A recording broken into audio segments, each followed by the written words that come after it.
मला माझा नाद आहे, आपली ज्वारी पाड्याशिवाय दुसऱ्याच्या खळ्याला जात नाही. असा नियम असा. पण तो माणूस बहादर होता, त्यानं मला घरी आहेर पाठीला. ज्याच्या नशिबाचा जोर त्याचा कुंदाखांदी चोर.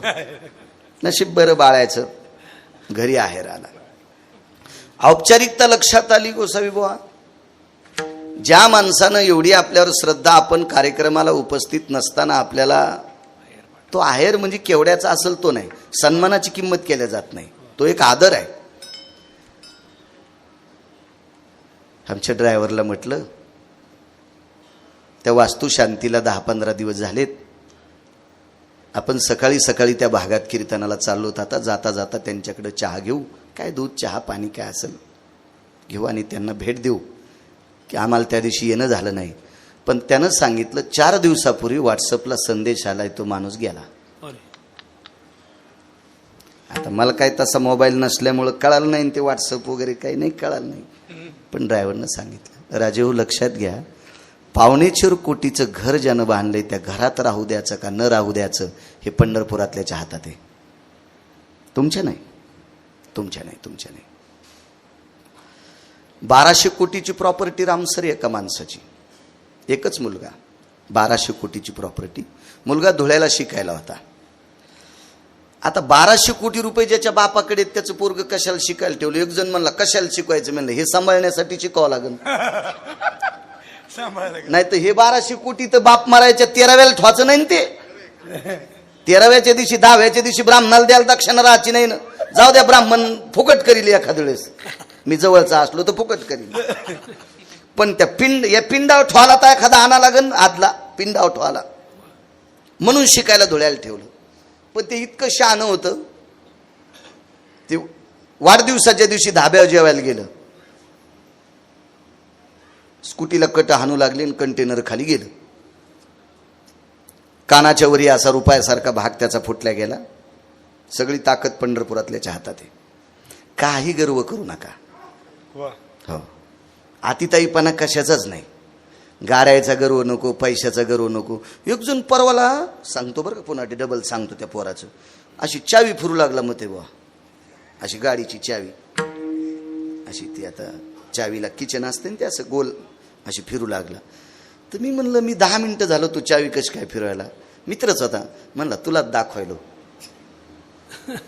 म्हणलं मला कसं काय दाखवायला. म्हणलं मागच्या आठवड्यात 12 लाखाची गाडी घेतली. म्हणलं मला दाखवायला कशाला तू. नाही म्हणला, मला बऱ्याच दिवसापासून खंत होती, तुला गाडी येईन मला नाही. म्हणलं मग तू गाडी घेतली तर अभिनंदन. नाही म्हणला, तुला गाडीतच न्यायचंय. मी म्हणलं प्रांजळपणानं बस म्हणत असतील तर 2-4 दिवस कीर्तनाला तू नेतो, पण फुगीरपणात म्हणत असेल तर मी रावणालाही मोजित नाही, तर तुला कसा मोजीन. नाही म्हणला 12 लाखाची गाडी. म्हणला ऐक, ठाणा रेल्वे स्टेशनला मला घ्यायला आलेला एक व्यक्ती तो तृतीयपंथी होता, त्याला 2.25 कोटीची गाडी बसायला होती. इथं कोणी बी हातवरी करून सांगावं 2.25 कोटीची गाडी कोणाला आहे. या महाराष्ट्रातला, या भारत देशातला टोल नाक्यावर टाळ्या वाजणारा, सुपारीचं व्यसन नसणारा तृतीयपंथी 2.25 कोटीच्या गाडीत बसतो. त्याला म्हणलं 12 लाखाची गाडी, त्याचे टायर तरी येतील का. आणि कशाला शहाणपणा करतो. मला असं वाटतंय की त्यानं श्रीमंत म्हणावा की त्याच्यापेक्षा जगात कोणी नसावा. त्यानं म्हणावं मी मोठा आहे, माणसानं त्यानं म्हणावं मला महागडी गाडी आहे, त्याच्यापेक्षा किमान तालुक्यात तरी कोणाला दुसरी नसावा. अरे कोपऱ्या कोपऱ्यावर गाड्या लागल्यात, त्याच्यावर धूळ पुसायला कोणी नाही. आणि काय सांगतो तुम्हाला, गाडी मला घोडी मुकाट्या बस. हे 2-4 पत्रातल्या लोकांना सांभाळ, येड्यासारखं करू नकोस. 1200 कोटीची प्रॉपर्टी. एअर ॲम्ब्युलन्सनं चेन्नईला नेलं. तिथं नेल्याच्या नंतर मोठी मोठी वैद्यकीय क्षेत्रातली लोक आली. आयुष्य असल्यावर प्रयत्न करत आहेत. 4 फेब्रुवारी 2019ला अपघात झाला. जालना हॉस्पिटलला दाखल झालो. आदरणीय हुशे साहेबांनी माझ्यावर फारशी चर्या केली आणि मी निदान बसून तरी कीर्तन करण्याच्या लायकीचं आहे. असं काम शेतात किती पण करतो, पण 20 मिनिटाच्या नंतर पाय थरथर कापतोय. चालतो किती पण. आता तर खूप चालणार आहे. 3 महिने, 2-3 महिने फोनही करू नका कीर्तनासाठी. तसं त्या व्यक्तीला चेन्नईला बऱ्यापैकी वैद्यकीय क्षेत्रातले लोक आले. एवढा मोठा माणूस म्हणलं तिथं कमी असेल का मग ते बाबा, एअर ॲम्ब्युलन्सनं नेलं ते शरीर. वैद्यकीय क्षेत्रातली एक तज्ज्ञ व्यक्ती होती, व्हीलचेअरवर चालली होती. 1200 कोटीची प्रॉपर्टी, रामसर एकुलता एक मुलगा. डोळे भरून आले. वैद्यकीय क्षेत्रातल्या त्या तज्ज्ञ व्यक्तीनं, तो ब्रेन तज्ज्ञ, मेंदूचा डॉक्टर होता आणि परिचित होता. सर, हा मुलगा माझं जीवन आहे, हा जर संपला तर माझ्या आयुष्याची राख रांगोळी आहे, हे कोण सांभाळेल?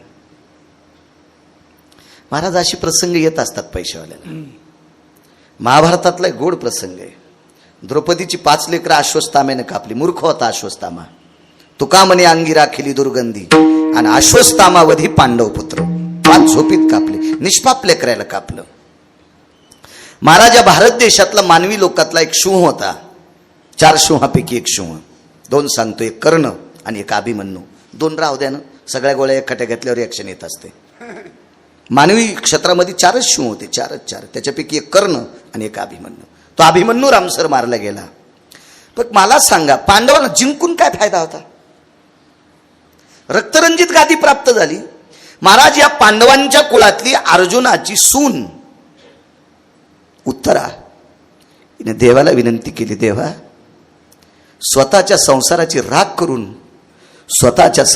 राख करून तो आम्हाला राज्य देण्यासाठी आला. द्वारकेचा राणा पांडवा घरी. देवाचे 56 कोटी यादव मैरेक नावाची दारू पिऊन मेले. वज्र नावाचा नातू वाचला फक्त.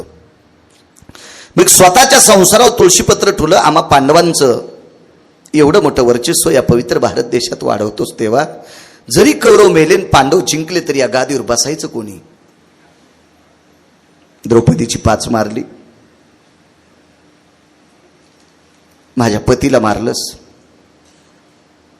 महाराज, नवरा मृत्यू पावल्याच्या नंतर किती धाडशी बाई असेल, कल्पना करा. किती धाडशी बाई असेल, किती धाडशी बाई. नवरा मृत्यू पावला. नवरा 22.5 वर्ष वय होतं नवऱ्याचं, आणि तो नवरा भारत देशातला मानवी सिंह मृत्यू पावला. तो किती मोठ्या मंत्र्याचा जवळचा, पंढरपुरातल्या मालकाचा सख्खा भासा अभिमन्यू महाराज. आणि त्याची पत्नी उत्तरा सांगते, देवा, कशाला दिलंस रे आम्हाला? जरी माझे सासरे जिंकले तरी हे खायचं कोणी? त्यावेळेला 4.5 महिन्याचा गर्भ पोटात होता. आणि मग पंढरपुरातल्या मालकाच्या लक्षात आलं. सुदर्शन पाठीलं, सूक्ष्म रूप घेतलं, श्वासात आत प्रवेश केला आणि त्याचं संरक्षण केलं. महाराज, त्या 1200 कोटीवाल्याला तेच झालं असेल रामसर, जे उत्तरेच्या बाबतीत झालं का तेच 1200 कोटीवाल्याला झालं असेल. तेव्हा त्या डॉक्टरना सांगितलं, सरजी, हे मुलगा माझं जीवन आहे, हे संपला, सगळं माझा उन्हाळा झाला. महाराज, वैद्यकीय क्षेत्रातली मोठी व्यक्ती ओटीमध्ये चालले होते, ऑपरेशन थिएटरमध्ये. जाता जाता खिशातली नॅपकिन काढली आणि 1200 कोटीची प्रॉपर्टी ज्याच्याकडे आहे त्याचे डोळे पुसले आणि सांगितलं, दादा, मी सुद्धा पांडुरंगाचा उपासक आहे. तुम्ही व्यापार क्षेत्रात आहात, मी वैद्यकीय क्षेत्रात आहे. मी सुद्धा पांडुरंगाचा उपासक आहे. माझ्या सुद्धा हॉस्पिटलमध्ये एक धन्वंतरी नावाची देवता आहे. 14 रत्नापैकी एक रत्न आहे धन्वंतरी नावाचं. रत्न 14 रत्नापैकी प्राप्त झालं. एक चतुर्भुज मूर्ती असते, हातामध्ये अमृताचा कलश असतो. ही मूर्ती वैद्यकीय क्षेत्रातल्या लोकांच्या ऑफिसमध्ये असते. त्याला डॉक्टर थोडा भानावर असला तर, नाही तर त्याला त्याचं कळतच नसेल तर त्याला काय घेणे, त्याच्याशी काही संबंध नाही ना. ते वैद्यकीय, तो धन्वंतरी. माझ्या वाचनामध्ये विश्वामध्ये 6 वैद्य झाले, त्याच्यापैकी 2 सांगतो. 1 नंबरचा वैद्य धन्वंतरी आणि 2 नंबरचा वैद्य सुषेण. ज्या सुषेणानं मर्यादा पुरुषोत्तम रामचंद्रांचे डोळे पुसले. मर्यादा पुरुषोत्तम का नाव पडलं पुरुषोत्तम? पृथ्वीवर जितके देश आहेत आणि या सर्व देशात पुरुष आहेत, सर्व पुरुषातला उत्तम त्याचं नाव पुरुषोत्तम. कारण रामासारखा उत्तम पुरुषच नाही, रामासारखा उत्तम पुरुष नाही. अगा, चित्रीची देखुनी कामिना. चित्रातली स्त्री पाहिल्याच्या नंतर ज्याच्या अंतःकरणात काम उत्पन्न होत नव्हता त्याला म्हणायचं राम. चित्रातली सुद्धा स्त्री आवडत नव्हती सीतेच्या व्यतिरिक्त, त्याला म्हणायचं राम. आणि सर्वत्र सौंदर्य दिसल्याच्या नंतर आपल्यात काम उत्पन्न होतो. आपल्याला म्हणायचं रावण विठाला विठाला. महाराजा सुषेण नावाच्या वैद्यांनी लक्ष्मणांना अमृतवेली दिल्या आणि त्या अवस्थेतून बाजूला केलं. रामचंद्राचे डोळे पुसले. तसा हा धन्वंतरी आहे. डॉक्टरांनी सांगितलं, दादा तुम्ही व्यापार क्षेत्रात मोठे आहात, 1200 कोटीची तुमच्याकडे प्रॉपर्टी आहे, त्याच्यातले 5-25 कोटी रुपये डॉक्टरला देऊ केले. तुमच्या मानानं तुमचं हॉस्पिटल इतकं मोठं नाही, ह्या 5-25 कोटीत तुम्ही इतकं सुंदर हॉस्पिटल करा. पण डॉक्टरनं सांगितलं, दादा याच्या बदल्यात तुम्हाला काय देऊ? काही नाही, एकच काम करा, माझा मुलगा मरू देऊ नका, माझा मुलगा मरू देऊ नका. डॉक्टरनं सांगितलं, दादा तुम्ही व्यापार क्षेत्रात मोठे आहात, क्रांती केली, मी वैद्यकीय क्षेत्रात मला धन्वंतरीची कृपा झाली, पण एक लक्षात ठेवा, मला सुद्धा एकच मुलगा आहे. डॉक्टरनं सांगितलं, मला सुद्धा एकच मुलगा आहे. तुमचा मुलगा ज्या वेळेला ऑपरेशन थिएटरमध्ये त्या टेबलवर असेल, त्याच्या डोक्याचं ऑपरेशन करत असताना मी पांडुरंगाची शपथ घेऊन सांगतो, तुमच्या मुलाचं ऑपरेशन करायला असं डोक्यातलं काढून टाकेल.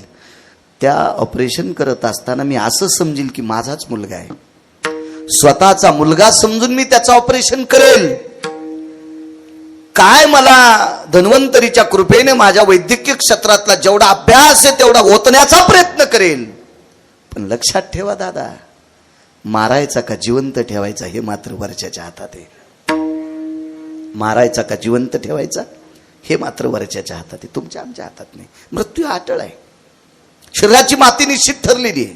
कल्पना करा, एखाद्या शाळेमध्ये आमदाराचा नातू शिकत असेल, मंत्र्याचा मुलगा शिकत असेल, एखाद्या व्यापाऱ्याचा नातू शिकत असेल, हजारो एकर शेती आहे त्या शेतकऱ्याचा मुलगा शिकत असेल, जागतिक लेवलला गाजलेल्या महाराजाचा मुलगा शिकत असेल, कोणाचा शिकत असेल, त्याच्यापेक्षा विश्व ज्याच्या कृपेने चालतोय तो जगाचा बाप ज्या शाळेत शिकतो ती शाळा किती मोठी असेल कल्पना करा. त्या शाळेतले गुरुजी होते, त्या शाळेतले शिक्षक होते महर्षी सांदीपनी. परवाला एका माणसाकडे गेलो, गडबड होती, घालमेल होती. मला त्यांनी 20 मिनिटं बसायला लावलं आणि मुलांना खालपर्यंत सोडलं. मी म्हणलं, तुम्ही एवढ्या गडबडीत लेकरं शाळेत पाठवली, त्यांना डबे नाहीत, काय नाहीत? काही नाही म्हणे, सकाळचा नाश्ता आणि दुपारचं जेवण शाळेत आहे.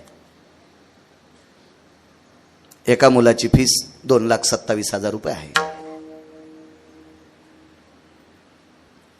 सकाळच्या नाश्त्यामध्ये 4 फळं असणार, त्याच्यातली एक चकती का असणार, पण 4 फळं असणार, ते सक्तीनं खाऊ घालणार. दुपारच्या जेवणामध्ये 1.5 चपाती एकदम फलका असेल, ती खावीच लागेल. आमची लेकरं आमच्या हातानं खात नाहीत, पण तिथं खातात. इतकी सुविधा, एवढी सुविधा, एवढी सुविधा. मला सांगा, ज्या पंढरपुरातल्या मालकांनी कृपा केल्याच्या नंतर आमची लेकरं त्या शाळेत आम्ही शिकू शकतो. आणि विश्वाचा बाप अशा शाळेत शिकत होता की त्या शाळेत शिकत भाकरी खाण्यासाठी त्याला स्वतः वाळलेलं सरपण आणावं लागायचं.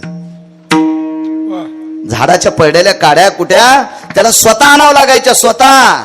त्यावेळेला त्या शाळेतल्या गुरुजींच्या धर्मपत्नीनं त्याला जेवायला द्यायचं. महर्षी सांदीपनींची पत्नी जेव घालीत होती. परत निघाले, विद्येचं अर्जन झालं आणि निघाल्याच्या नंतर गुरुजींच्या पत्नीचं दर्शन घेतलं. राहू द्या गुरुजींचं बाजूला, गुरुजींच्या पत्नीचं दर्शन घेतलं, गुरुमातेचं दर्शन घेतलं आणि तिचे डोळे भरून आले. माय रडता आपण? खन्या तू जातोस रे बाळा, एकेरी भाषा. विश्वराम सर ज्याच्या ताब्यात आहे त्याला जगाचा पाप म्हणतात आणि त्याला एकेरी भाषा. कन्हैया जातोस रे? हो माय, मला काम पुढे बरंच करायचे, येतो मी. आईसाहेब तुम्ही रडता कशा करता? काही नाही रे बाळा, तुझ्यासारखाच मला एक मुलगा होता, पण समुद्र स्नान करण्याकरता गेला आणि सागरात बुडून तो मृत्यू पावला. मग आईसाहेब इतक्या दिवसात तुम्ही मला कधी दुःख सांगितलं नाही, तुम्ही रडल्या नाही, याचं कारण काय? काही नाही, मुलगा जरी मृत्यू पावला पण तुला पाहिल्यावर मुलाची आठवण होत नव्हती. तुला बघितलं की असं वाटायचं तू विश्वाचा बाप आहेस, आणि तूच आमचा मुलगा आहेस, पण आज तू आमच्या आश्रमातून जातोस म्हणून मला मुलाची आठवण झाली. एका पुराणाचा सिद्धांत आहे, तो मुलगा जगाच्या मालकाने परत आणला. आता कसा आणला, काय आणला, मी काय त्या गावचा सरपंच नव्हतो, त्याच्यामुळे मला काही इतकं इचकू नका. तुम्हाला जर पाहायचंच असेल तर पाहावे पुराणी विचारून. जमीन 300 एकर आणि बैल 2, कसं इतकं पाळी घालता येईल, आहे का नाही? आकारात चाललंय माझं बी, तरी सांगण्याचा बऱ्यापैकी पाळी घालण्याचा प्रयत्न करतो, पण एवढं किती, आता एवढं शक्य नसतं ना ते. मग कसाच केला, आयुष्य तर वाढीता येत नाही. नाना प्रकारचे लोक चिकित्सक आहेत ना, आणि काही काही लोक इतके चिकित्सक झाले, दात पाड्यावर चावून गेल्यावर त्यानं माळी घातल्या. दात पड्यावर जे ना चावून गेले का त्यानं माळी घातल्यात, आणि ते आम्हाला शिकवित. पहिले महाराज असे नव्हतेच, म्हणलं आताच्या शेपटी आहेत का? अरे तू आता फुकून दिला तर ढवळ्या कोंबड्यासारखा तू हवास येईल, आणि तू आम्हाला शिकवितो हरामखोरा. विठाला विठाला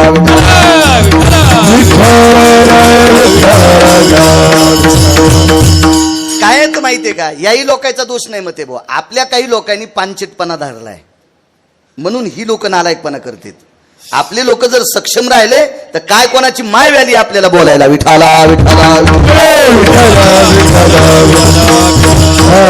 नियमाची चौकट आहे. सासऱ्याच्या पुढून जाताना सुनेनं पदर पडू द्यायचा नाही, आचारसंहिता आहे. सासऱ्याच्या पुढून जाताना सुनेनं पदर पडू द्यायचा नाही, ही तिची आचारसंहिता आहे. आणि सून स्वयंपाक करताना सासऱ्यानं चुलीला पाय लावून शेकायचं नाही. सून जर पदर पडू देत नसेल तर सासरा चुलीला पाय लावून शेकायला. सुनानं पेटलेली धिलपी इकून ठोकायची, इकून काढायची. तिला कवडीचं पाप लागत नाही. कवडीचं पाप आचारसंहिता आहे ना, ज्याचा त्याचा नियम आहे. आपोआपल्या नियमात वागायचं, आपण आपल्या चौकटीत वागायचं. काय कोणाची माय व्याली. विठाला विठाला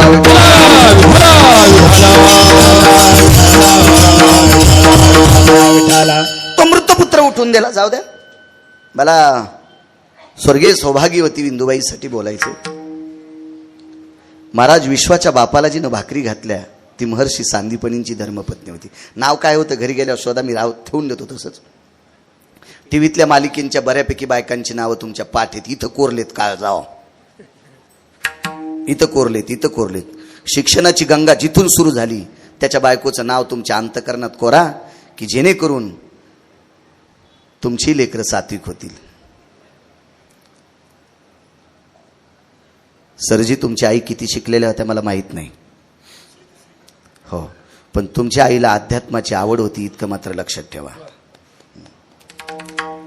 सदाचार, सात्विकता ह्या वारकरी संप्रदायाशी आणि काळ्या मातीशी नाळ असलेली ज्या इंदुबाई होत्या, तुम्ही प्रयत्न करत असाल नवल नाही, तुमचं वर्णन करणार नाही असा विषय नाही, पण एक लक्षात ठेवा, एवढी मोठी तुम्ही शेतीमध्ये या पवित्र मातीला दूषितपणातून मुक्त करण्याची क्रांती तुम्ही करता, याच्या पाठीमागं तुमच्या आई वडिलांचा आशीर्वाद आहे इतकं मात्र लक्षात ठेवा.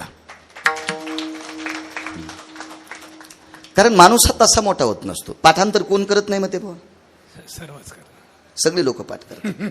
मला जर तुम्हाला स्वरच नाही द्याला आणि तुम्ही जगातल्या कुठल्याही व्यक्तीकडे गायन शिकायला गेले तर काय चलल तुमचं? नाही. आणि स्वर इकत भेटत असतो का महाराज? देवही देत नाही बरं, हे लक्षात ठेवा. देव देत नाही. देवाला जर देता आला असता तर देवाच्या जवळ राहणारी लय लोक आहेत, त्याला देता येत नाही. तुमचा बायोडाटा बघितल्याशिवाय देव देत नाही. आणि बायोडाटा बदलायची ताकद दोनच लोकात आहे, एक तर पूर्वज बदलू शकतात, अन्यथा संत बदलू शकतात. मधल्या कोणाच्याच बापाची ताकद नाही बायोडाटा बदलायची. विठाला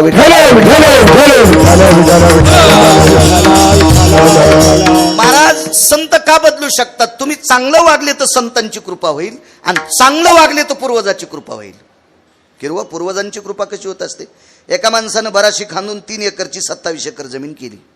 बराशी खांदल्या, हमाल्या केल्या, ज्याचे नाही त्याचे कामं केले, एक टायमाची भाकरी कमी रामसर खाल्ली, फुटाण्यावर दिवस काढले, 4-2 शेंगादाण्यावर दिवस काढले, अर्ध्या भाकरीवर दिवस काढले, आणि 3 एकरची 27 एकर जमीन केली. किती कष्टानं केली. पण कालांतरानं सुनानं इतका कहर केला की तिच्या मेकअपसाठी मुलानं 7 एकर फुकली.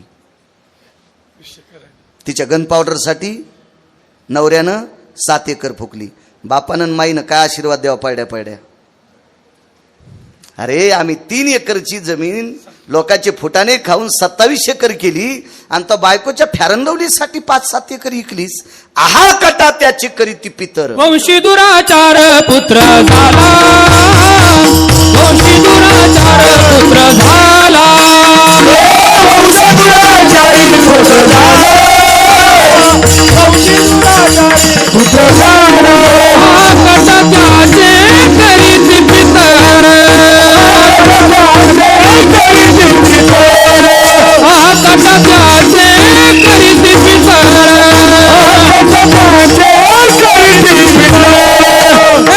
वंशी दुराचारी पुत्र झाला, वंशी दुराचारी पुत्र झाला, वंशी दुराचारी पुत्र झाला, वंशी दुराचारी पुत्र झाला.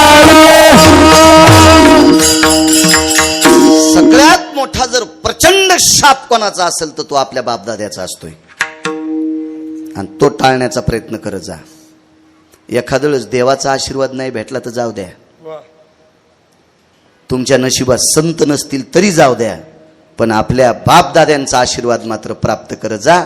विश्वातलं कोणतीच शक्ती तुमचं वाईट करू शकत नाही. चला शरीराची वही माती सांगतो, पण पूर्वजांच्या वाडवडिलांच्या आईच्या आशीर्वादाची ताकद किती मोठी. युद्ध चालू होतं, 18 दिवस युद्ध झालं, भारतीय युद्ध, द्वापार युगातलं युग. 18 दिवसाच्या युद्धामध्ये एका व्यक्तीला मारण्याची ताकद एकाच व्यक्तीत होती. मरणारा व्यक्ती होता दुर्योधन, मारणारा व्यक्ती होते भीम. भीम हा प्रचंड शक्तिशाली व्यक्ती. भीमाकडे जी गदा होती, प्रचंड शक्तिशाली गदा, आणि देवानं भीमाला सांगितलं होतं, भीम दादा, गदा युद्धामध्ये कमरेच्या खाली मारत नसतात. पंढरपुरातलं किती गुंड आहे पान. पंढरपुरातल्या इतका चतुर आणि पंढरपुरातल्या इतका गुंड जगातच माणूस नाही, जगात माणूस नाही. युगजून म्हणलं देव कुठं गुंड.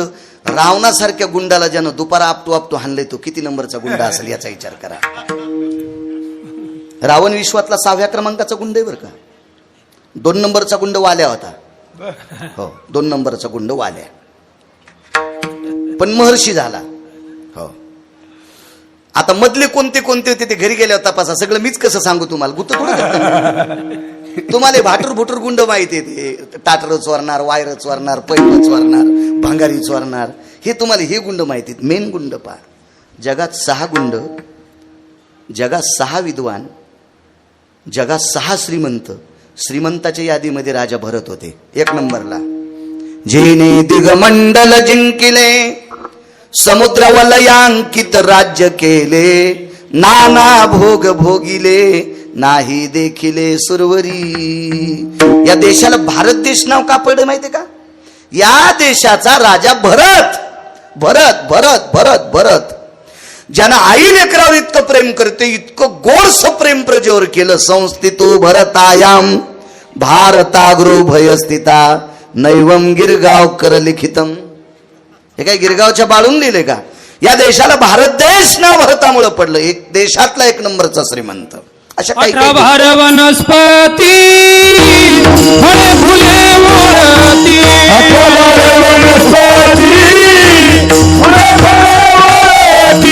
भावित्या पोखरणी नदी गंगा वाहती, भावित्या पोखरणी नदी गंगा वाहती.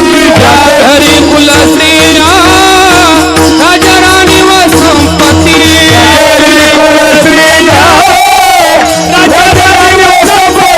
हे सुख सांडलिया असया योग सेविती,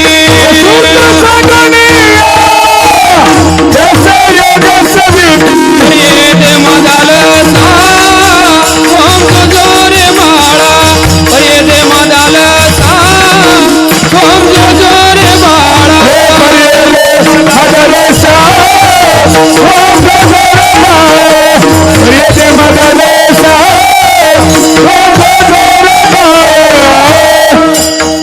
सगळ्या गोष्टीनं परिपूर्ण राजा भरत श्रीमंत. या देशात 18 दिवसाचं युद्ध झालं. कमरेच्या खाली गदा मारत नसतात. पण पंढरपुरातला मालक चतुर आणि गुंड किती लक्षात घ्या. देव चतुर देव चतुर जाणून या अंतर्वर्त तसे. आज एक सहज कल्पना करा, आंबा जर भोपळ्याला लावला असता, भोपळ्याच्या याला रामसर, आणि भोपळा जर आंब्याच्या फांदीला लावला असता आणि सहज नेहारी करायला आपण खाली बसलो असतो आणि तुटून जर डोक्यात पडला असता तर ऑपरेशन इथं झालं नसतं भारतात. नाही नाही, त्या 4 खांब्याच्या चौकड्यातच न्यावं लागलं असतं त्याला मशीन घेऊन. ऑपरेशन कसं होईल? एवढा भोपळा डोक्यात पडला. एक जण म्हणला एवढूसा भोपळ्याचा येलो त्याला एवढा भोपळा आणि एवढा आंब्याचं बुडून त्याला एवढू शिकैरी. तुमचा देव पागल आहे म्हणलं. असू दे ना, तरी आम्ही त्याचीच बघतोय. आमचा देव पागल असू दे, आम्ही पागलाचीच बघते. आम्ही महापागल. पण हे आंब्याखाली जरासं झोपलं ताक पिऊन, उन्हाळ्याचे दिवस होते आणि उन्हाळ्याच्या दिवसात ताक बासुंदीच्या थुत्रीत आणते. कडकडत्या उन्हात बासुंदी खावाटत असते वेळ, ताक प्या वाटते ताक. महाराज जुन्या माणसं येते तो की जरा अशा मधल्या 20 वर्षात त्या पैशावाल्यानं हरामखोरपणा केला. जरा जरा पैसे वाढले का त्याहीन जरासा नालायकपणा केला. पण माझं मत आहे 100 कोटी जरी असले तर धोत्रावर इन नाही केली पाहिजे. कुत्रे भुकत असतात ना, पॅन्टीवर इन करावं, धोत्रावर इन केल्यावर कुत्रे भुकतील ना, आहे का नाही? पिसाळलेला आलं म्हणतील ना. मर्यादा ठेवली पाहिजे. क्विंटल भजरी सोनं असलं तर नत किती किलोची घालावं? नाक तुटन न होशीन नक्की, फ्या फ्या करशील. मर्यादा असल्या पाहिजे, काही पण नाही करायचं पाहिजे, मर्यादा असल्या पाहिजे. एव्हा ह्या मधल्या 20 वर्षाच्या काळात गुळाचा चहा पिणाऱ्या लोक भिकार चोट म्हणत होते. आपल्या जन्माच्या वेळेला गुळाचा चहा पिणाऱ्याला मग तेव्हा भिकार चोट म्हणायचे. हे भिकारी, त्याचे इथं पैसे आहेत का? त्याला कुठं साखर घडती का? आणि आता 50 लाखाच्या गाडीत बसलेला इथे सेंद्रिय गुळाचा चहा भेटन, तू या रुमण्यान हाणायला पाहिजे. आता कसा तुला गुळ शोभायलाय? माणसं जुन्यावर आले का नाही? यावंच लागणार. तुम्ही जुन्यावर नाही आले की पटापटा मारणार. विठाला विठाला.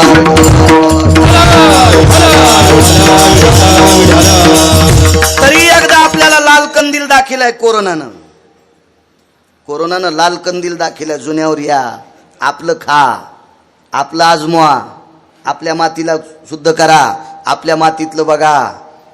हो, जराशे पैसे असले की 10-5 वर्षापूर्वी बर्गर आणा, पॅटीस आणा, हा पिझ्झा आणा. हो, असं नको करू चतुरा. जरासं तुझ्या कमरातलं, हातातलं, मनगटातलं, मानातलं, पायातलं ऑइल जरा इतळू दी. लाट पोळ्या, टाक भाकरी, लाव भाकरीला तिळ, चिर वांगे, भाज वांगे. पप्याच्या बापाला आयुष्य चांगलं मिळेल. हो, पॅटीस खाय, बर्गर खाय. बर्गर म्हणतात का? हो, 20 दिवसापूर्वी शिजलेले आलू त्या पाव याच्यामध्ये. हो, ते येडा आहे का सकाळी शिजून तुम्हाला दुपारा खाऊ घालायला? आपलं खाऊ घाला. महाराज द्वापार युगात यशोदाई साहेबांच्या जीवनाचं चरित्र वर्णन केले. वांगे भाजून भरीत करी, वर कांद्याची कोशिंबिरी, आई ग खडी साखरेचे खडे, मला लवकर करून दे वडे. आई लहानच घे ग उंडा, मला लवकर करून दे मांडा. नैवम गांजा कसम लिखितम. आपलं काय झालंय? घरच्याचा इटन शेजाऱ्याचा भांगनीट.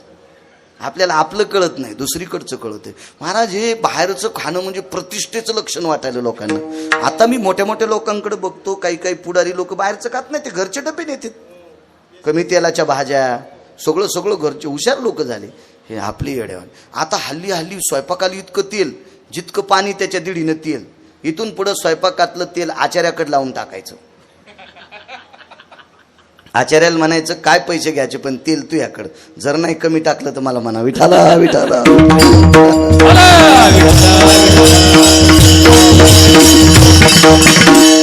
शरीराची वय माती सांगते, मधले भांगार सोडून द्या. हे आर्थिक ह्या सगळ्या गोष्टी, उन्हाळा पावसाळा हिवाळा जसा ऋतू बदलत असतो तशी संपत्तीचे कल बदलत असतात. चांगला पाऊस पडायच्या नंतर टेकड्याच्या जागेवर लवण होत असते. जिथं खड्डा आहे त्याच्यात माती जाते, ते वरी जातोय. तशी माणसाची गरिबी श्रीमंती पार्ट चालत असते. याच्यात काही ताण घ्यायचं नाही. अन्नमान धन हे तो प्रारब्ध आधी काय होत नसते. काही काही माणसाचं प्रारब्ध खोटं असेल, मरुस्तर काम करू द्या तरी त्याचं भलं होत नाही, कारण त्याचं प्रारब्ध खोटं आहे. पण काम करायचं बंद करायचं नाही, काम करत राहायचं, एक ना एक दिवस तो फल देत राहत असतो. चला, कमरेच्या खाली गदा मारता येत नाही. देव किती चतुर, देव किती गुंड आहे लक्षात घ्या. त्याच्यासारखा चतुर कोण नाही, त्याच्यासारखा गुंड कोणी नाही. एक जण मला भेटला, महाराज कानं जर ऐकायचीच गरज होती ती ह्या फाकड्या कशाला लावल्या, हे हे कानाला फक्त ऐकायची गरज आहे ना, मग या छिद्रातून ऐकू येते ना, ही वरचा कशाला करता लावला. आणि त्याच्यावर 3 दिवसाला त्याचं ऑपरेशन झालं डोळ्याचं. आणि मग मी भेटायला गेलो बिस्किटचा पुडा घेऊन. बिस्किटचा पुडात नेतो त्यानं पहिलं, बिस्किटचा पुडा नेला आणि त्याला भेटायला गेलो. ते काळा चष्मा इथं हाड केलेला. तर त्याला म्हणलं, एक सांगू का रावसाहेब, हे तुम्ही मला मागच्या आठवड्यात प्रश्न केलता की देवानं ऐकण्यासाठी कान दिले, ते मधलं छिद्र सगळं ऐकू देते, पण याची गरज काय होती. आता चष्मा कुठं हाड केला असता, 2 खिळे ठोकून आणले असते का, इथे एक आणि इथे एक, त्या चष्म्याच्या दांड्या अडकवायला.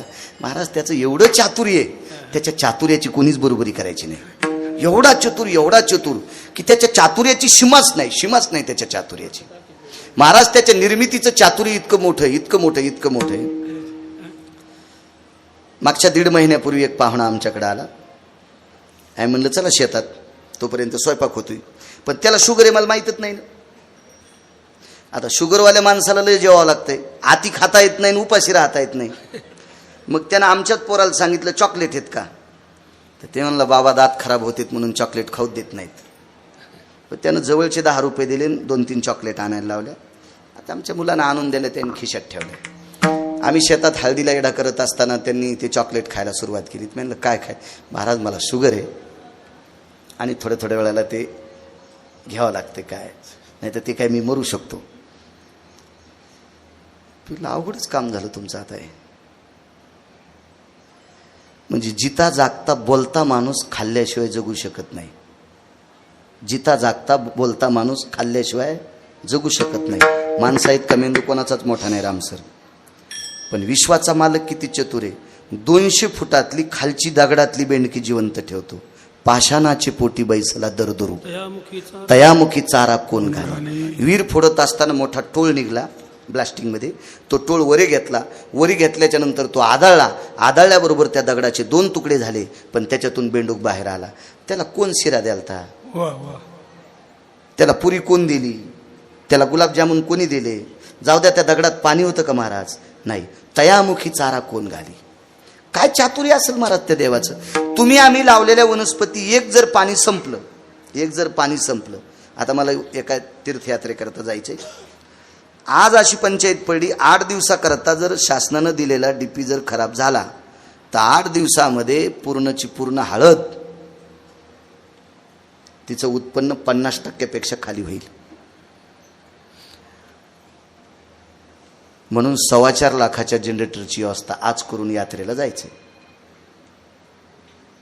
स्वतःचा खिसा खाली होणी म्हणून हळदीचं उत्पन्न भरघोस व्हावा. जरी डीपी तुटला, एखादं वादळात वारं तुटलं, एखादा पोल पडला तर 8 दिवस जाणार ना रामसर त्याला. मग ती 8 दिवस हळद दम धरणार नाही, तिला पाणी लागेल. पण तुमच्या डोंगरावरची झाडं चैत्र महिन्यात पण हिरवी राहतात. चैत्र महिन्यात पण हिरवी राहतात. कोण पाणी घालते त्याला. उष्णकाळ मासी फुटती तरुवर, किंवा फुटती तरुवर उष्णकाळ मासी जीवनतयासी कोण घाली. कोण पाणी घालत असेल महाराज. तो विटेवरचा मालक चतुर आहे. एवढं ज्याचं चातुर्य, तो गुंड बी किती लक्षात घ्या. त्याच्या गुंडागिरीला काही मापच नाही महाराज, तराजूच नाही त्याच्या गुंडागिरीला मापायला. कमरेच्या खाली गदा मारित नसतात. भीमानं सांगितलं, प्रभू कमरेच्या खाली गदा युद्धामध्ये गदा मारत नसतात आणि तुम्ही काय सांगायले. मग ऐका ना म्हणले भीमदादा, मोठ्या भावाला लहान्या भावाची पत्नी लेकी समान असावा. मोठ्या भावाला लहान्या भावाची पत्नी लेकी समान असावा आणि लहान्या भावाला मोठ्या भावाची पत्नी माई समान असावा. नाही पंढरपूरला गेलं तरी चालते बरं, नाही पंढरपूरला गेलं तरी चालते. हा दर्जा जो सांभाळतो का त्याच्या घरीच पंढरपूर आहे, त्याच्या घरी पंढरपूर आहे, त्याच्या घरी पंढरपूर आहे. महाराज हा उषा पाय त्याचा अंतर ज्याला कळत नाही का, तो भडवा बिना चप्पलचा जरी पंढरपूरला गेला आणि जेसीबीनं खड्डा करून त्या हरामखोराला चंद्रभागेत जरी पुरलं तरी त्या हरामखोराला मोक्ष नाही. कारण तिथं जाणारा शुद्ध अंतकरणी लागतोय. काय त्याच्या गोळ्या संपल्यात का. तो इतका चतुर आहे. मुंगी के पाव में घुंगरू बाजे वही अल्लाह सुनता है. विठ्ठल जळीस्थळी भरला, रीता ठाव नाही उरला. आज म्या दृष्टीने पाहिला विठ्ठलची, जळीस्थळी काष्टी पाशानी. कणा कणात ज्याचं अस्तित्व आहे. आपण अंधारात पाप करा, उजेडात पुण्य करा, काही करा, सगळं काही त्याला कळते, त्याच्यापाशी चोरता येत नाही. तो इतका चतुर आहे.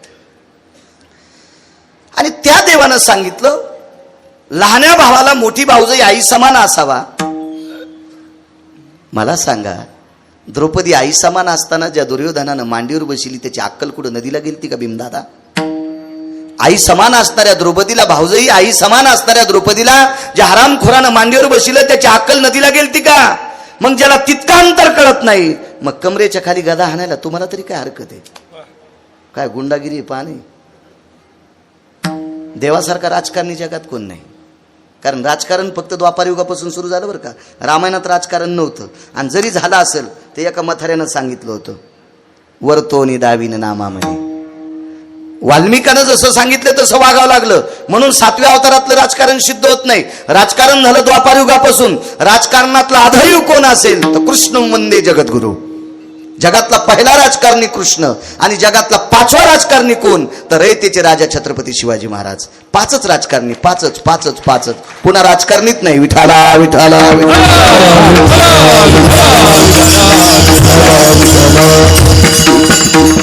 महान चातुर्य महाराज त्याच्या जीवनात. गदा खाली मारायला लावली आणि भीमदादानं गदा मारली आणि दुर्योधनाचा प्राण गेला. आईची ताकद किती मोठी असते लक्षात घ्या. वाडवडिलांचे आशीर्वाद किती मोठे असतात लक्षात घ्या. महाराज भीमदादानं गदा मारत असताना गदा अशी उगारायची की भगवंतानं सांगितलं, दादा आज गदा मारू नका. नाराज व्हायचे भीमदादा. आणि युद्ध होतं 18 दिवस. 18 दिवस, नवदोनी दिवसात व दिले कौरव. 18 दिवस युद्ध होतं, 18 दिवस. पण एक दिवशी भीमदादा मल्ल खेळत होते. मल्ल, कुस्ती. बुक्याचा मार देत होते. आणि भगवंताना अशी चुटकी वाजली, दादा हाना गदा.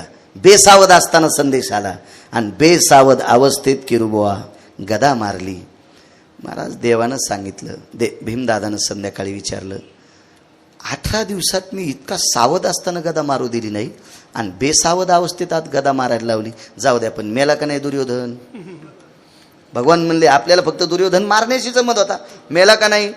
महाराज हा प्रश्न भीमदादानं देवाला केला असेल नवल नाही.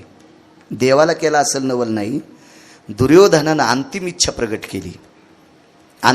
प्रगट केली की भीमदादानं माझ्यावर बऱ्याच वेळेस गदा उगरली पण मला त्या दिवशी मारली नाही. आज गदा हातात नसताना अचानक गदा हातात घेऊन रथातली उचलून माझ्यावर टाकली. आजच का टाकली आणि मी आजच का मेलो, असा अंतिम शेवटची इच्छा मरता मरता केली. भीमदादानं सांगितलं, हे मला काय माहित नाही गडे, मला पंढरपुरातल्यानं मारायला लावली.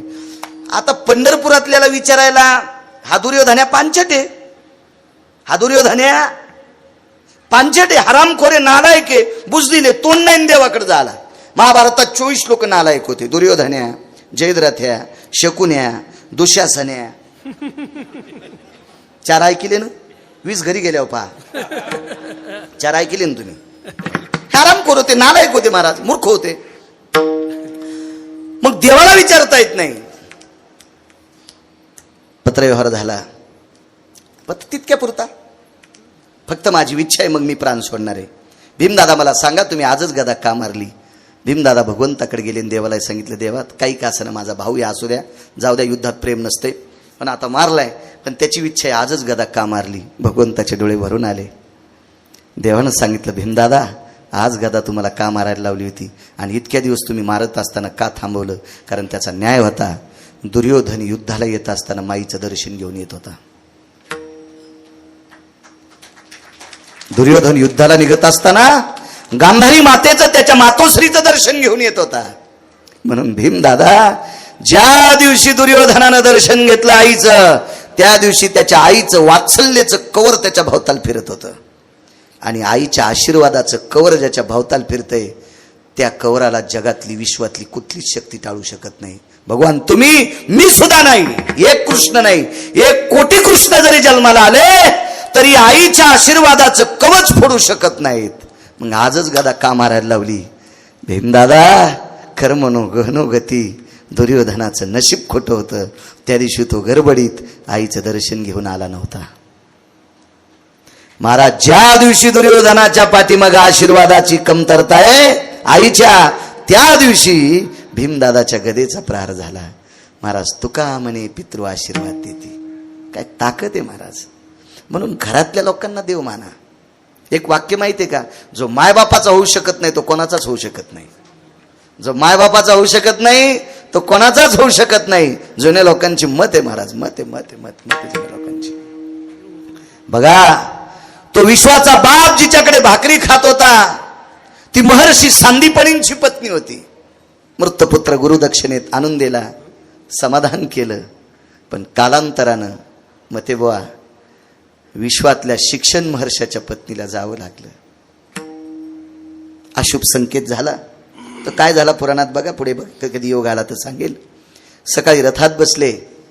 विश्वाची आई विचारते आपल्याला कुठे जायचंय. विश्वाची आई म्हणजे लक्ष्मी रमा, विटेवरची मालकीन. प्रभू आपल्याला कुठे जायचंय? गडबडीत निघालात. एरवी निघत असताना भगवंतानी उद्धवाला सोबत घ्यायचंय. आज स्वतः रथात बसले. रमा ऐक ग, बस रथात, लवकर बस. कुठे निघालात? रमा, जिने मला जन्म दिलाय ती देवकी म्हणतात. जिने मला जन्म दिलाय ती देवकी आहे. 11 वर्ष 53 दिवस जिने जीव घातलंय तिला यशोदा म्हणतात. जिने जन्म दिलाय तिला देवकी म्हणतात. जिने 11 वर्ष 53 दिवस जीव घातलंय तिला यशोदा म्हणतात. पण शिक्षण काळात मला जीव घातलंय ती महर्षी सांदीपनींची पत्नी आज जात राहिली ग, माझी गुरुमाता जात राहिली. तिच्या अंतिम दर्शनाकरता आपल्याला निघायचंय. तो पवित्र पार्थिव चंदनाच्या लाकडावर टाकलेलं होतं. कपाळाला घवघवीत कुंकू होतं. विश्वाच्या मालकाने गोडसा तुळशीच्या मंजुळेचा गुच्छ घेतलेला होता. पेंडी घेतलेली होती आणि ती पेंढी आपल्या गुरुमातेच्या हृदयावर ठेवली. हात चळचळ कापत होती. विश्वाच्या मालकाची डोळी पाण्यानं डबडबलेली होती. यक्ष, किंडर, गंधर्व, चारण, विद्याधर, लोकपाल, दिग्पाल, चारुहास, परमहंस आदी करून सर्व देवता हजर होत्या. विश्वातला पृथ्वीवर जितके देश आहे त्या सर्व देशातला शिक्षण महर्षी सांदीपनी बाजूला उभे होते. महर्षी सांदीपनींनी भडाग्नी आपल्या पत्नीला दिला. छातीवर पूर्वेकडे तोंड करून हातामध्ये एक अग्नीचं पेटलेलं काष्ट घेतलं आणि पेटलेलं काष्ट हृदयावर टेकल्याबरोबर विटेवरच्या मालकाचं हृदय जळत होतं. ठास ठास रडत होता. महाराज, श्रुती विश्वातली पहिली पत्रकार आहे. श्रुतीच्या अगोदर कोणी पत्रकार नव्हतं. त्या श्रुती मातेनं देवाला प्रश्न केला, देवा, मशानात ज्या माऊली करता एवढं रडतात तिला जिवंत करण्याची ताकद तुमच्यात नाहीये? नाही ग श्रुती, मला जिवंत करता येईल नवल नाही. मी 1000 वर्ष आयुष्य द्यायची माझ्यात ताकद आहे. पण जीवदशेला आलेल्या व्यक्तीला मोजून आयुष्य प्राप्त झालेलं आहे. जीवदशेला आलेल्या प्रत्येक व्यक्तीला मोजून आयुष्य आहे, ते वाढवता येत नाही ग श्रुती. एक लक्षात ठेव श्रुती, मी देव जरी असेल, जरी जीवदशेला आलो तर मला सुद्धा मोजून आयुष्य आहे. येरती पामर जीव किती, येथे नाही उरो आले अवतार, वेरते पामर जीव किती, साखरेचा नोहे ऊस. श्रुती माते, ऊसापासनं साखर तयार होती, ऊसापासनं साखर तयार होती, पण साखरेच्या पोते कोण्या मशीन मध्ये टाकल्यावर पुन्हा ऊस तयार होईल? नाही नाही नाही, साखरेचा ऊस होतच नसतो. एकदा नश्वर शरीर गेलं ना श्रुती माते, याला पुन्हा शांत येत नाही. महाराज, ज्या मातेसाठी विश्वाचा बाप रडत होता, ज्या माऊलीसाठी जगाचा बाप रडत होता, आणि तो जगाचा बाप रडत असताना उदास अंतकरणाने तिला निरोप दिला. या विश्वातल्या शिक्षण महर्षाच्या पत्नीच्या शरीराला, त्या देहाला जावं लागलं. आणि दुसऱ्या दिवशी सकाळी अस्थि संचयाचा कार्यक्रम होता. विश्वाच्या मालकानं त्या अस्थि सांभऱ्या केल्या. आपण ज्याला राखेचा कार्यक्रम म्हणतो, राखेचा, ती हराक हातात घेऊन जगाचा बाप रडत होता, विश्वाचा बाप रडत होता. आईसाहेब बाजूला होत्या. प्रभू, तुमच्या मनात जर आलं तर या राखेचा पुतळा तयार होईल, आणि या राखेला जर नागडोळे केले आणि तुम्ही जर कृपा केली तर संजीवनी मंत्राचा कोणी एखादा व्यक्ती येईल आणि पुनश्च सांदीपनींची पत्नी जिवंत होईल. पण विश्वाच्या मालकानं सांगितलं, रमा तसं नाही करता येत ग. एकदा या शरीराची माती झाली पुन्हा काहीच नाही. विश्वातल्या शिक्षण महर्षाच्या पत्नीची माती. महाराज, जगाचा पाप जिच्याकडे शिकायला जातो, जिच्या हातच्या भाकरी तेवढ्या काळात खातो, ती माऊली किती अधिकारी असलो, पण तिच्या पण शरीराची माती झाली. इंदुबाईंना शरीर समर्पित करावं लागेल. काय नवलाची गोष्ट आहे. म्हणून मालक पहिल्याकडे शरीराची होय माती, शरीराची होय माती, शरीराची होय माती, शरीराची होय माती, शरीराची होय माती, शरीराची होय माती, शरीराची होय माती, शरीराची होय माती, नयती सांगाती कोणी नयती सांगाती, सारी अवघी कामे खोटी, सारी अवघी कामे खोटी, सांगाती कोणी नयती सांगाती, सारी अवघी कामे खोटी, सारी अवघी कामे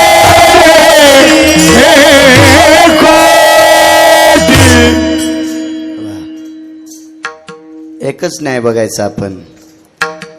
जिथं विश्वातल्या शिक्षण महर्षाच्या पत्नीला जावं लागतंय, स्वर्गीय विंदुताईंना जावं लागलं, हे निमूटपणे रामसर सहन करणे गरजेचं आहे. महाराज, विश्वातल्या ज्या माऊलीनं तिन्ही लेकरांना बाळ केलतं, इच्छा प्रगट केली तुमच्या हातचं जेवण असावं, तिन्ही देवांना बाळ केलं. महाराज, ब्रह्म विष्णू महेश आणि तिघांना चिमुकले लेकरं करण्याची जिच्यात ताकद आहे, त्याही स्त्रीला इहलोकातली यात्रा सोडावं लागली. तिचंही पवित्र शरीर या मातीत समर्पित झालं, तिलाही जावं लागलं. महाराज, विश्वाच्या बापाला जिनं उदरातून जन्म दिलाय, त्या देवकीला सुद्धा थांबता आलं नाही. अशा जगात किती माता आहेत. एका बाईनं 8 दिवसाकरता सूर्य थांबवला, 9व्या दिवशी सूर्य प्रगट झाला. त्या साध्वीला सुद्धा जावं लागलंय. तुम्हा आम्हाला जावं लागेल, काय नवलाची गोष्ट नाही. अशा कितीतरी स्त्रिया आहेत जगात, कितीतरी. तद्वज्ञायानं स्वर्गीय विंदुताईंना, सौभाग्यवती स्वर्गीय विंदुताईंना ही लोकातली यात्रा सोडावं लागली. 12 वाजलेत रामसर. गोड अशा प्रकारचं त्यांना अधिष्ठान प्राप्त झालं असेल. व्हावं अशी इच्छा करत नाही, झालंच असेल. कारण ज्या माईनं या देशातली माती शुद्ध करणारा पुत्र दिला, ज्या माईनं या देशातली माती शुद्ध करणारा पुत्र दिला, त्या पुत्राला 9 महिने पोटात ठेवणारी माय किती शुद्ध असेल. म्हणून त्या शुद्ध माईला गोड अधिष्ठान मिळो किंवा मिळालंय. या देशातली स्त्री म्हणून या देशाची ओळख आहे रामसर. या भारत देशाची ओळख जर कोणामुळे असेल तर या देशाची स्त्री आहे. मगाशी तुम्ही एक प्रमाण दिलं, 22 त्या ज्या घरी कुलस्त्रिया राज्य राणी व संपत्ती. रामसर, या देशाची सर्वोच्च संपत्ती कोण असेल त्या देशाची स्त्री आहे.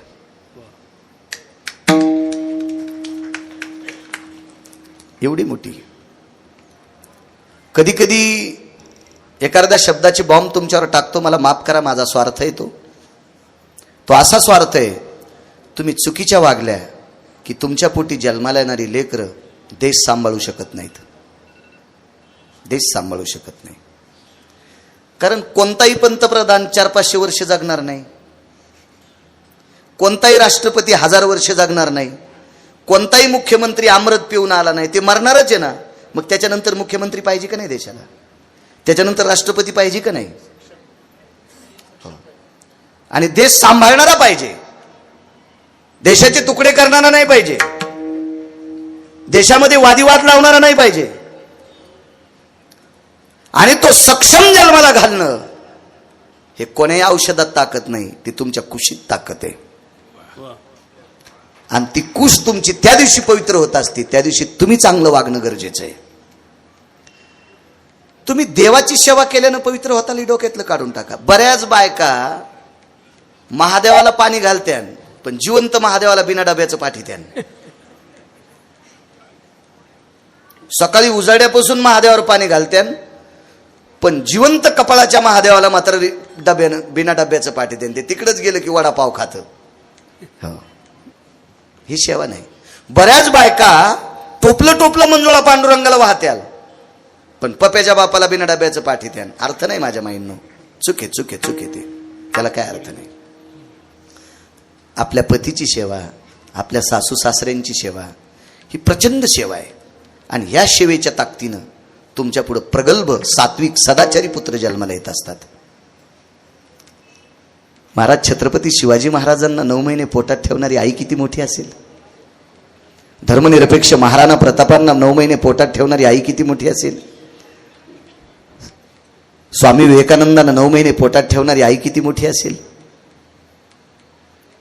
झाशीच्या राणीला 9 महिने पोटात ठेवणारी आई किती मोठी असेल.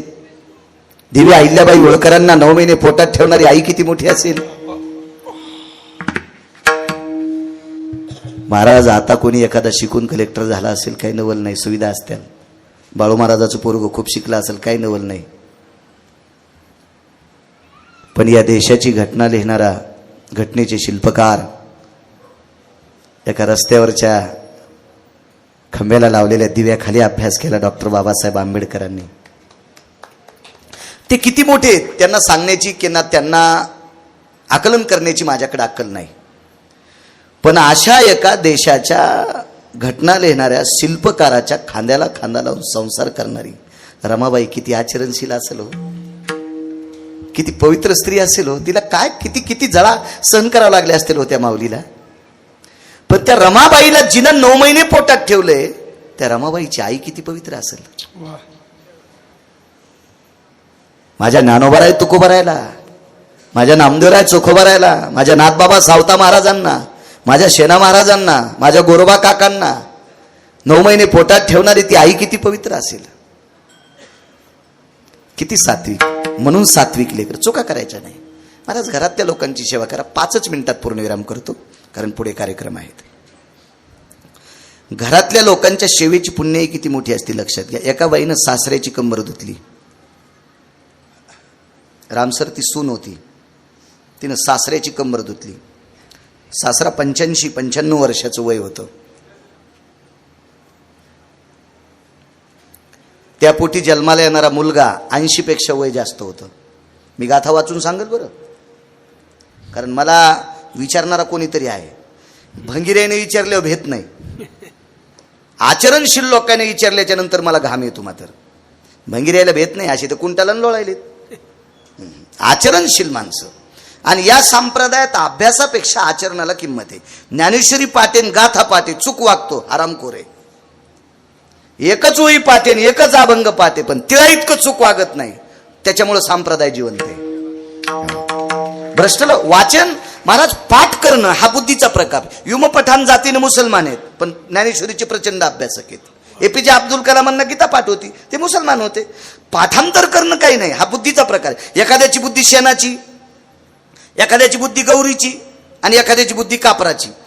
इस्त्यावर कापूर पडला की पेटतो, गौरीवर इस्तू पडला की पेटती, आणि गौरीवर शेण, इस्त्यावर शेण पडलं की इजून जाते. अशी काहीची वाचिनन इजणं ही शेणाची बुद्धी.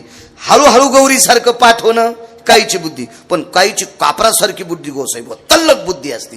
तशी बुद्धीचा प्रकारे गाथा पाठ करणं, ज्ञानेश्वरी पाठ करणं, याच्यासारखं वागणं हा मात्र पुरुषार्थ आहे. त्याला वारकरी म्हणत असतात. वागणं पुरुषार्थ आहे. महाराज आपल्या दृष्टीत ताकद असा. बापानं जिच्या सोबत लग्न लावलं तिला पत्नी म्हणायचं, आणि तिच्या व्यतिरिक्त जेवढ्या पत्न्या दिसतील तितक्याला माय म्हणणं. एकही अभंग पाठ नसेल तो जगातला 1 नंबरचा महाराज आहे. घरातल्या लोकांचा आशीर्वाद प्राप्त करा. 80-95 वर्षाचा सासरा शरीराने अपमान केला, बाथरूम झाली, मुलाला बापाला उचललं, एका दगडावर टेकलं. 4 भिंतीची बाथरूम नव्हती. 4 भिंतीची बाथरूम असती तर मुलाने एकट्यानं बापाला धुतलं असतं.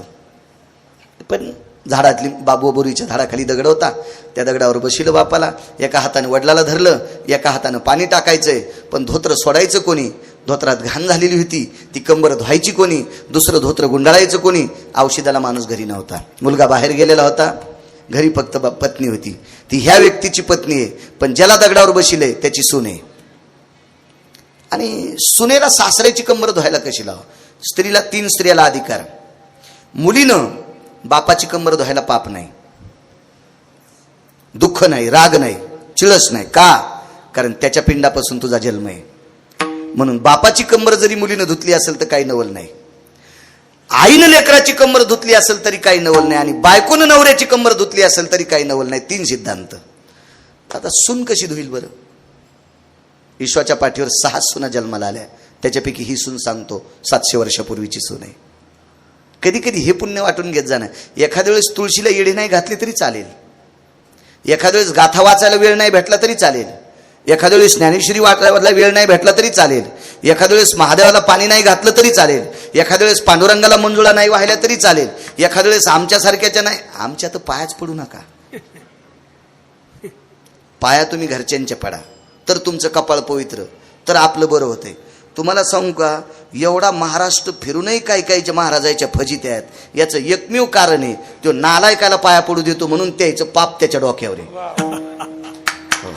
म्हणून शक्यतो मला जास्त पाया पडणं आवडतच नाही. चुकून नवऱ्याच्या न पाया पडणारी माया पाया पडली तर त्या पापानं महासंसार खालून जळण. त्याच्यामुळे आपला पटका बगलात घेत असतो, पटकन पळत असतो. नकोच, तू वाहतूळ तिकडच राह, पडूच द्यायचं नाही. आणि तुम्हाला काय वाटते, महाराजाच्या पाया पडायला सुख होईल का? एका महाराजाच्या पाया पडायला एक पोरग गेलं, त्याच्या माईनं नेलं, ते काय रिकामं नव्हतं पाया पडायला. त्याची माई म्हणली पड पाया, पण ते लय रगील होतं. ते पड पण महाराजाला असं बोचकारलं. ते पोरग पाया पड पण महाराजाला बोचकारलं, रक्तच निघलं. पण महाराज तिनं 1,500 गार केला. 500-500च्या 3 नोटा टाकल्याबरोबर महाराज काहीच म्हणलं नाही. त्यानं दुसरा पाय लांबिला. 5 किती महाराज होता, पिराला कापायच्या कामी. हो, पिराला कापावं, याला पिराला नाही तर मसुबाला कापावा. तुमच्याकडे मसुबाला बऱ्यापैकी कापीत येत ना. तुमच्याकडे पश्चिम इकडे नाशिक जिल्ह्यात मसुबाला येतं. हो, पुन्हा निफाडचा मसुबा प्रसिद्ध आहे, ते बी प्रसिद्ध आहे. हो, मतोबा. आणि पुन्हा आहे ना निफाडच्या पुढे एक मसुबा, मतोबा बी आणि मसुबा बी आहे. मी फिरतो ना रस्त्यात, माझ्या गोळ्या थोड्या संपल्या. 6,000पेक्षा जास्त गाव झालेत माझे. एकदा गेलेलं पुन्हा लिहित नाही. टाकरीला 2दा आलोय. हा, इथे झालं असतं 2दा, पण एकदा हीच केलं. माझा नियम आहे. हो, मी तारीख देतच नव्हतो, पण ह्या आजन शहाणपणा केलाय म्हणून दिली. विठाला विठाला विठाला.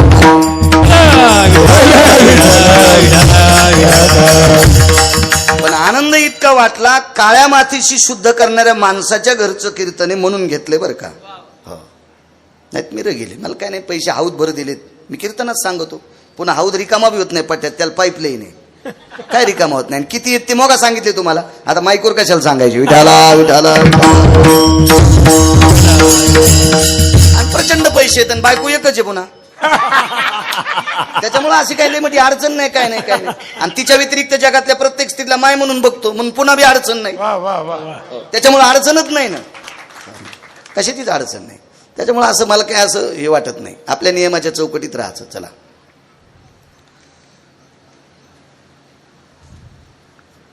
पाया पडली. ते 1500 रुपये दिले, बाजूला गेले. म्हणलं बाई, इतकं लेकरू नालायक, तुमची ज्या महाराजावर श्राद्ध आहे त्या महाराजाच्या पायाचं रक्त काढलं त्यानं नखानं, तुम्ही त्याला 1,500 रुपये दिले. ते पैशानं गार झाला की तुमच्या याच्यामुळे गार झाला मला काय माहित नाही, पण ह्या महाराजाच्या पाया काऊन पडिलं पोरग? ती म्हणली महाराज 3 वर्ष झालं पोरग पहिलीतच आहे, आणि या महाराजाच्या पाया पड्या पोरग दुसरीच जाईल. मी आणलं बाई, ह्या ज्या महाराजाच्या पाया पडायला पोरग आणलं का, त्या महाराजाच्या पोराला 20 वर्ष झालं मेंदूच्या गोळ्या चालू आहेत. मग महाराजाला त्याचं पोरग नीट करता येणं तर तुमचं करता येतं का? मग तुम्ही त्याच्या पाया पडायला जातात म्हणजे तुमच्या गोळ्या संपल्यात. म्हणून महाराज, तुमचे लेकरं शुद्ध करायचे असतील तर तुम्ही घरच्यांचं दर्शन घ्या. ऐका, सुनेनं स्वतःच्या बांगड्या मागं सारल्या. सासऱ्याचं तोंड पुढीकडे, ती पाठीमागनं आली. तिथं काय भिंती नव्हत्या बाथरूमला. पाठीमागनं आली आणि नवऱ्याला खुणवलं, तुम्ही एका हातानं मामांजींना धरा, एका हातानं पाणी टाका.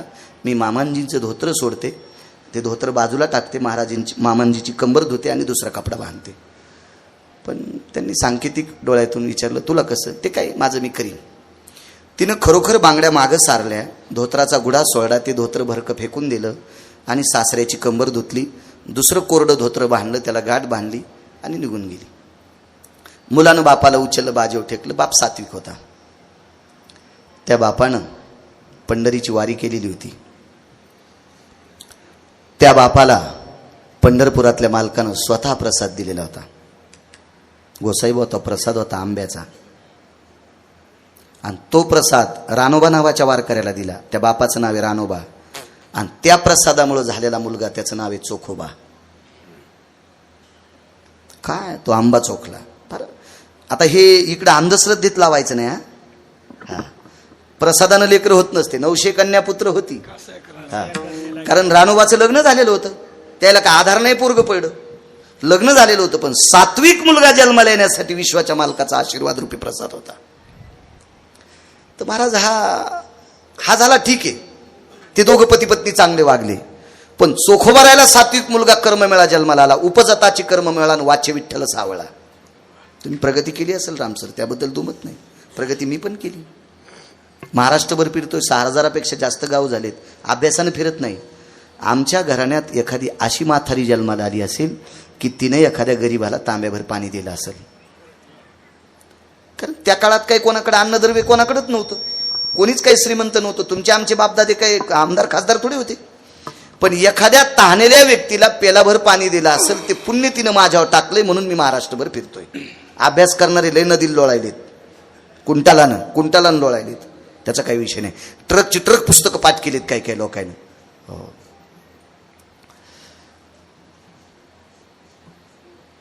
सात्विक महात्मा होता. मागं सारलेल्या बांगड्या कंबर धुता धुता एका हाताच्या बांगड्या पुढे सरकल्या आणि त्या बांगड्या कंबर धुतानं खळखळ वाजत होत्या. रानोबा नावाच्या वारकऱ्यांनी मुलाला विचारलं, बाळा माझी कंबर धुतली कोणी? भीती वाटत होती. सुनबाईचं नाव सांगितलं तर बाबाला राग येईल का? नाईलाजानं सांगून टाकलं, बाबा माफ करा, खोटं नाही बोलत, तुमच्या सुनबाईनं कंबर धुतली. शक्य नाही म्हणले. कंबर तर एक तर मुलगी बापाची धुवू शकते, पत्नी नवऱ्याची धुवू शकते आणि आई मुलाची धुवू शकते. जगात चौथी स्त्रीच नाही. मुलानं सांगितलं, बाबा अंतःकरणपूर्वक सांगतोय, तुमच्या सुनबाईनं सोयरानं तुमची कंबर धुतली. सकाळचे 10:30 वाजलेले इथं. त्या 10:30 वाजता डोळे रडले नाही रानोबाचे, अंतःकरण रडलं. आणि अंतःकरणाच्या धाव्यानं मुलाला सांगितलं, बाळा सुनबाईला बोलून घे. आवाज दिला, सोयरा जी. बाबांनी बोलावलंय. थरथर कापत होती. तिच्या लक्षात आलं सासरा काय म्हणेल आता. जवळ आल्याच्या नंतर वाकलेली आहे, प्रणाम केला. सासऱ्यानं सुन शब्द वगळला आणि फक्त माय शब्द लावला. एरवी रानोबा आपल्या सुनाला सुनबाई म्हणत होते, मग ते आज फक्त बाई शब्द वापरलाय. बाई बस इथं. पण सासऱ्याच्या बाजावर बसायची हिंमत नव्हती. दुसऱ्यांदा शब्द वापरला, बाई बस गा इथं. बस म्हटल्याच्या नंतर नाईलाजानं चापत चापत सावरत सावरत तिथे बसल्या आणि एकच विचारला प्रश्न, सुनबाई, नुसतं बाई, सुन नाही, बाई, पुरुषाची कंबर फक्त 3च महिला धुवू शकतात, मला ज्ञात आहे मामांजी. मग तू सून आहेस, सासऱ्याची कंबर धुताना तुला मळमळ वाटलं नाही, चिळस वाटली नाही, घाण वाटली नाही, शंका आली नाही, लाज वाटली नाही, याच्यातल्या कोणत्या कोणत्या गोष्टी तुला आल्या नाही? एकही गोष्ट आली नाही. लाजही वाटली नाही, मळमळही वाटलं नाही, चिळस वाटली नाही, घाणही मनात वाटली नाही, शंका नाही, काहीच नाही. असं शक्य नाही. माय, हे माझ्या प्रश्नाचं उत्तर नाही ग.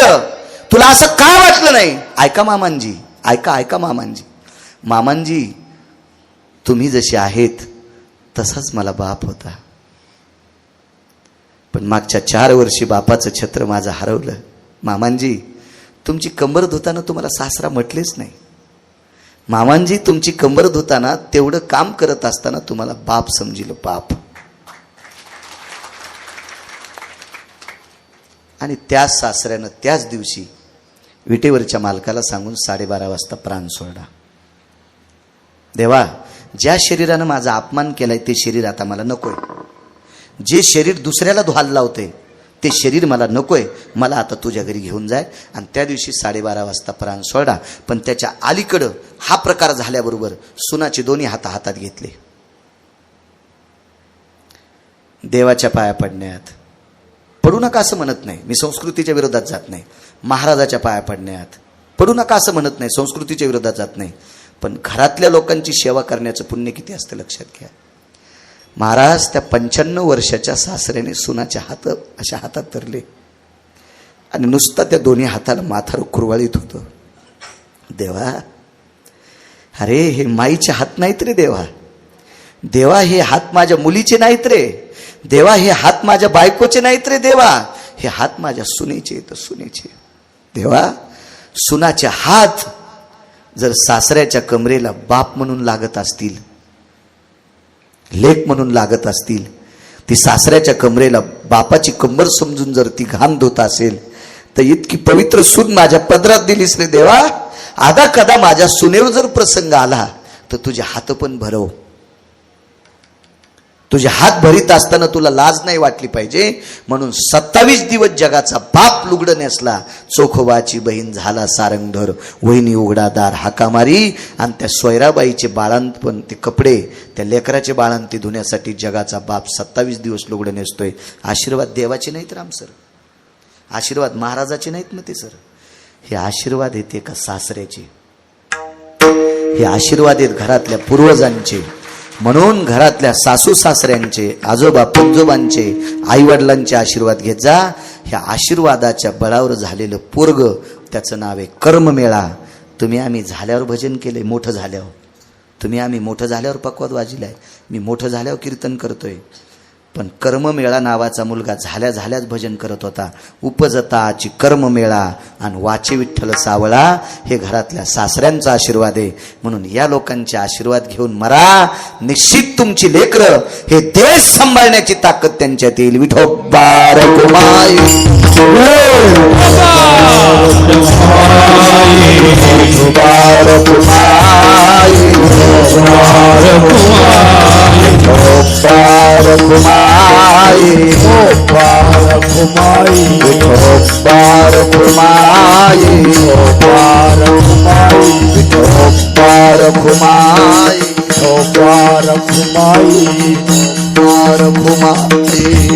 विठोबार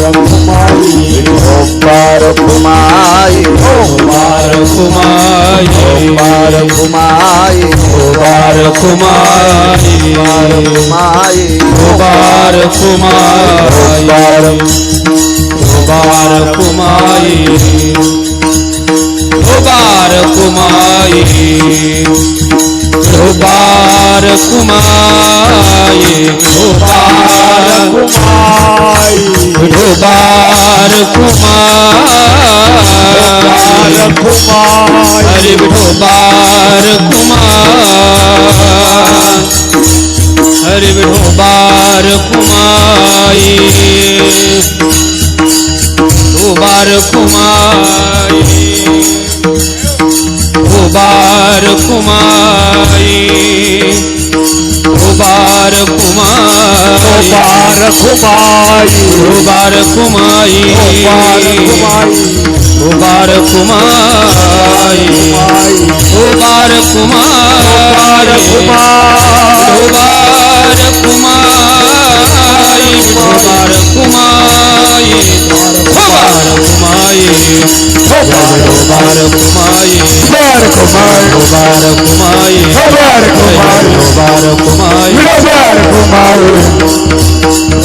कुमार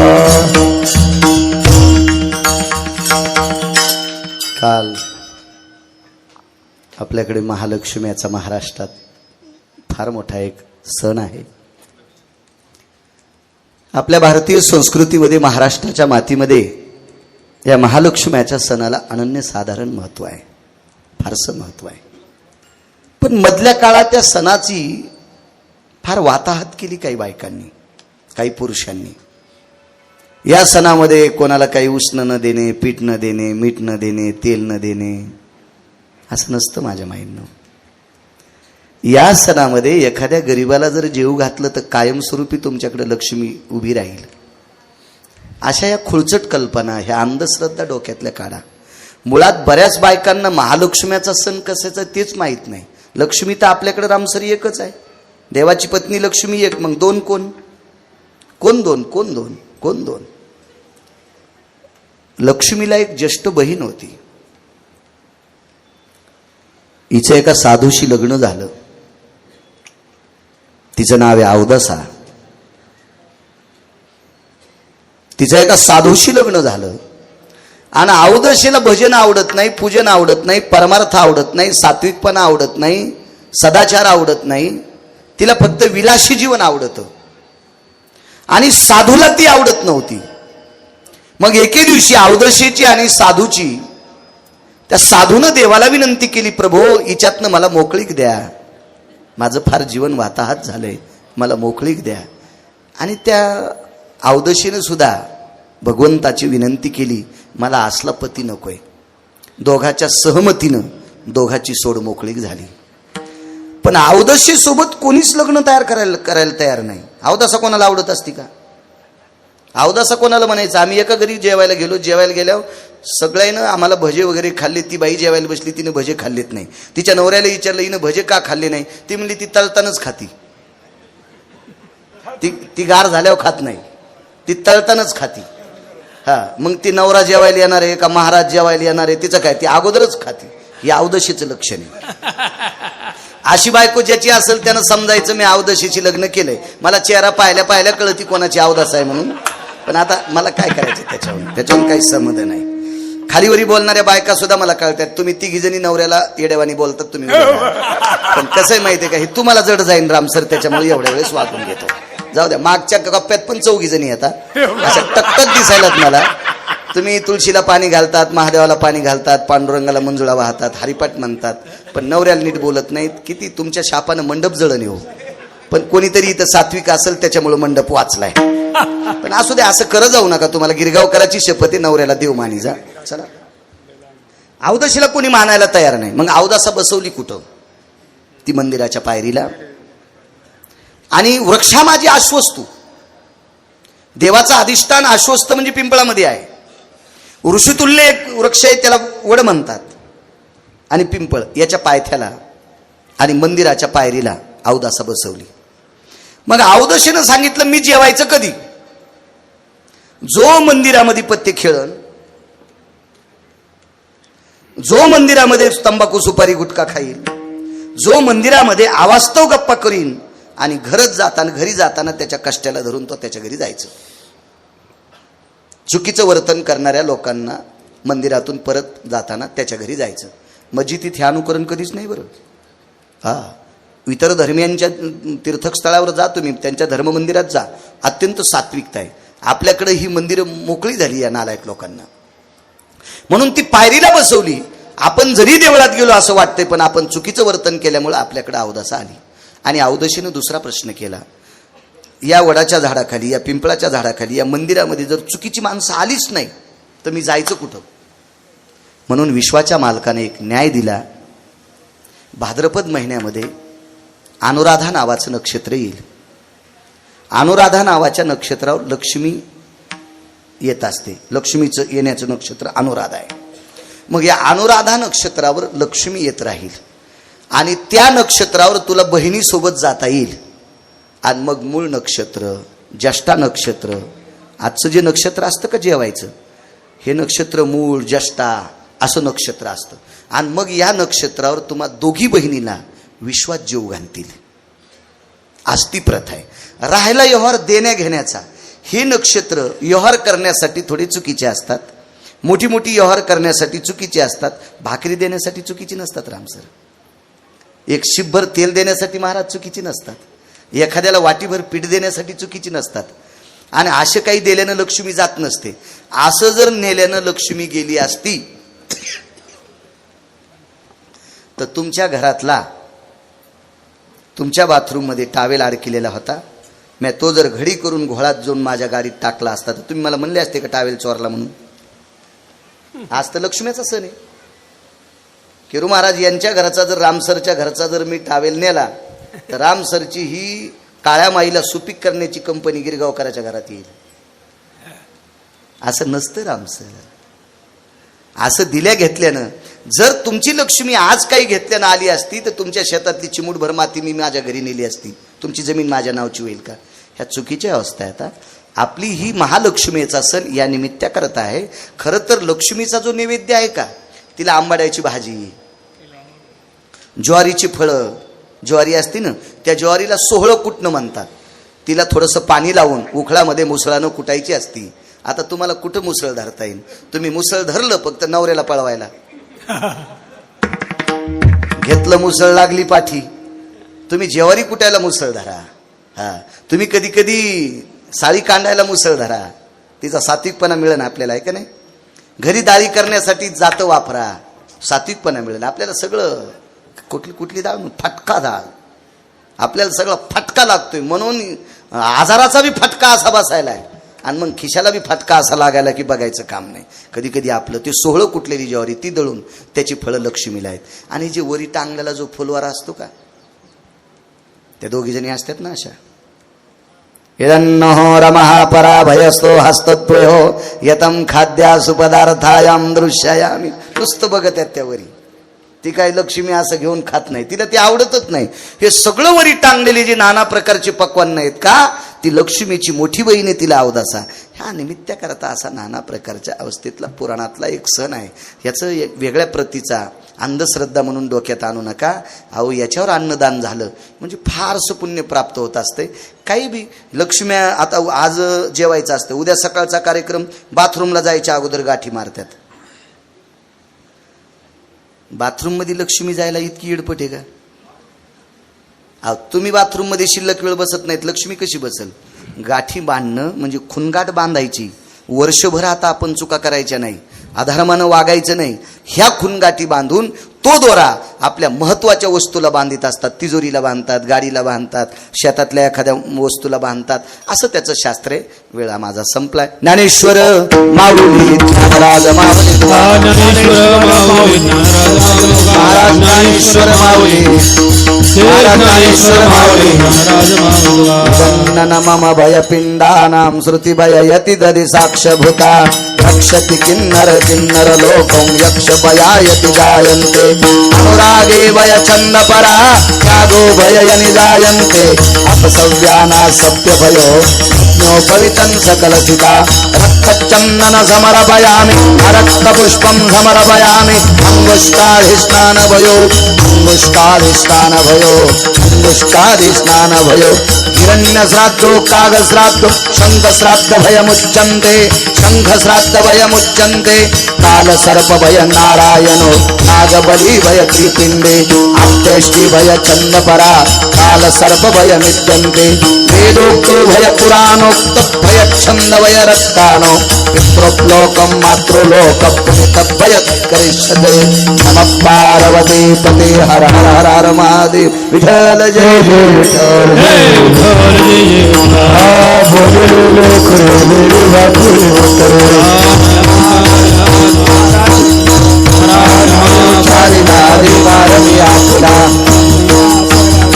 म्हणे ज्ञानेश्वरा